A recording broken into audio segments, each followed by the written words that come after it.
from CBN and Pat Robertson's 700 Club, who made no bones about his abandonment of journalistic ethics. Of course, he was in the service of a higher power. And I got out of the Humvee, and I looked up at the night sky over Baghdad. There was tracer fire everywhere, bombs going off like crazy, and the Lord said, celebrate the victory in the midst of the battle right now. So I began to praise the Lord, and I began to shout out, Jesus is Lord of Iraq. And it's like the Lord just gave me this tremendous peace and joyfulness, and he said, you have done it. The mission is done. Jesus is Lord of Iraq. Jesus is Lord of Iraq? Yes. Mm-hmm. It's hard to know whether Jesus would have been as excited as Paul Strand about the falling bombs. What we do know is that had Jesus been embedded in this war, he would have been punished for expressing anything but unquestioning loyalty to the powers that be. News today, NBC News fired journalist Peter Arnett this morning for participating in an interview on Iraqi state-controlled television. The first war plan has failed because of Iraqi resistance. Now they're trying to write another war plan. The embedding system had sold itself on unfettered access to the battlefield. As it turns out, this was another way of saying that the leash had been shortened.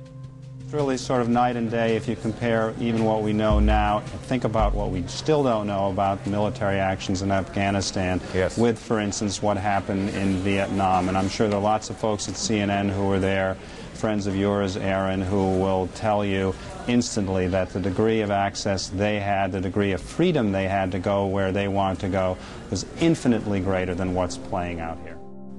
The rules had been set. Journalists who refused to play soldier were voted off the island. For the rest of them, the central plot of this reality show was clear. They were in the Army now. Would they cut it?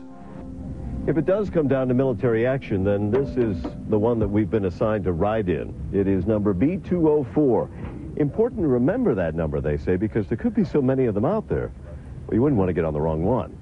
Let me show you where we're going to sit. So this is the troop compartment back here. You'd have about 18, maybe 21 heavily armed Marines. This is going to be my spot right here. Scotty would sit across from me with the camera. Good news is I'm right up against the engine, a little more protection that way. The bad news, this stuff, this is all the ammunition. You can see the bullet hole right here where a 9mm slug hit. And here's the bullet itself, which I think Joel's going to hold on to. The problem with these checkpoints is they disappear. They set up a couple of rocks, they have guns, and they will shoot at you. We got through one. I don't know how many more are going to be ahead. There might be a dozen. And is the story worth it? That's my question. And of course, afterward, there were many stories to tell. I remember watching on a number of nights when you were experiencing fire. You guys were under fire. Yeah, and that is frightening. That's chilling. And we were watching some of the video of you standing with fire going around you, and unlike the troops, you're not armed. The news also summoned the perennial romance of the war photographer. Coming up, more live coverage of the war in Iraq, including the work of war photographers risking their lives to bring us images of the war. Fox's correspondents Rick Leventhal and Greg Kelly were also in the thick of dangerous fighting.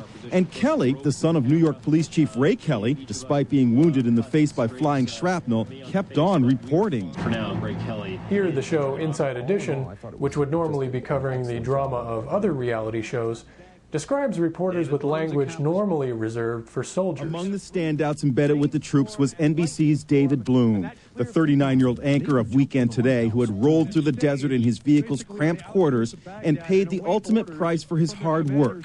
On April 6th, he suddenly collapsed and died of a blood clot. Who can forget those live reports? They were just classic and beautiful. He's going to be missed. Reporters paying the ultimate price, and with a blood clot? It's true that Iraq proved to be dangerous for reporters, particularly those unembedded. But what is especially noteworthy here is the focus on the drama of embedding civilians in the military. To see what happens to our favorite characters, to wonder what it must be like to be under such stressful circumstances, to ride along and fantasize about how we might react in their shoes. This is, after all, what good reality TV does.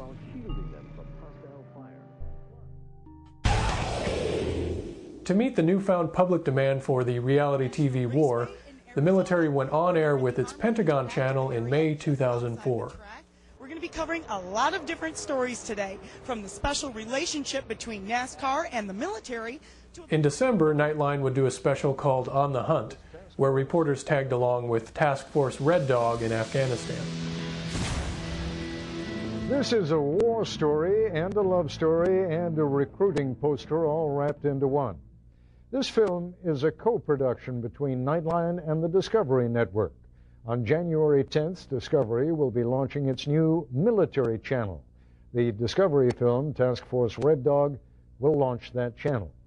As advertised, the military channel launched in January of 2005, streaming the reality TV war 24 hours a day. 24 hours a day, 7 days a week, no matter what type of weather, we'll be there. Starting Sunday, we're showcasing our finest shows. You name it, we've got it. Engaging you every night with the best of the best. That's one of the coolest things I've ever seen. A concern that came up today, which I thought was an interesting one. One of the problems with this is that it becomes almost the ultimate reality TV, and you can forget. I mean, you take the scenes of these vehicles racing across the desert and you add in the fancy graphics and maps and this and that, and you can, if you're not careful, it's true at this end, and I worry it's also true at the other end, you can lose sight of the fact that this is no game and this is no TV show, this is war.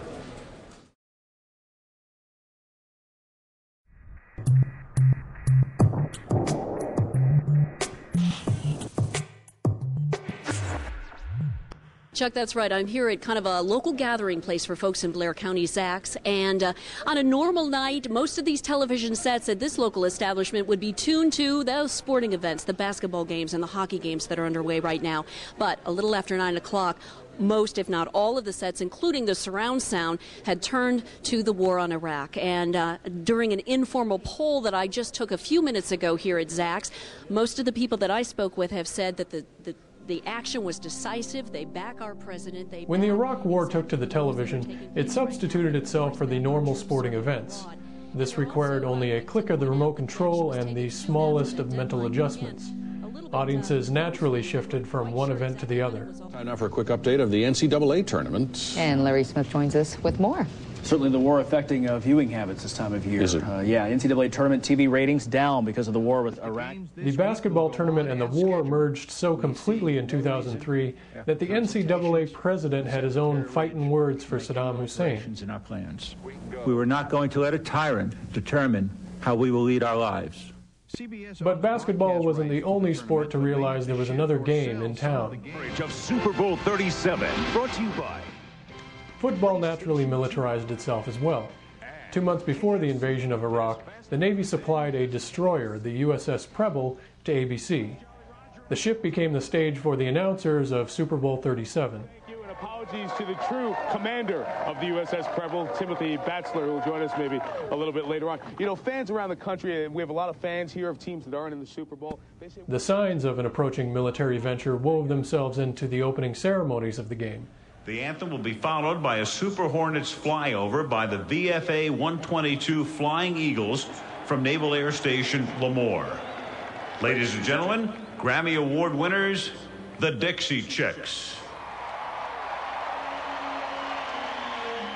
Oh, say, can you see by the dawn's early light what's so proud? The programming surrounding the Super Bowl also took on military themes, further tying the symbols of sports with the symbols of war. Pro football and the National Football League and the military have always been tied together. More than 1,200 pro football players either interrupted their careers or postponed them to fulfill their military obligation first.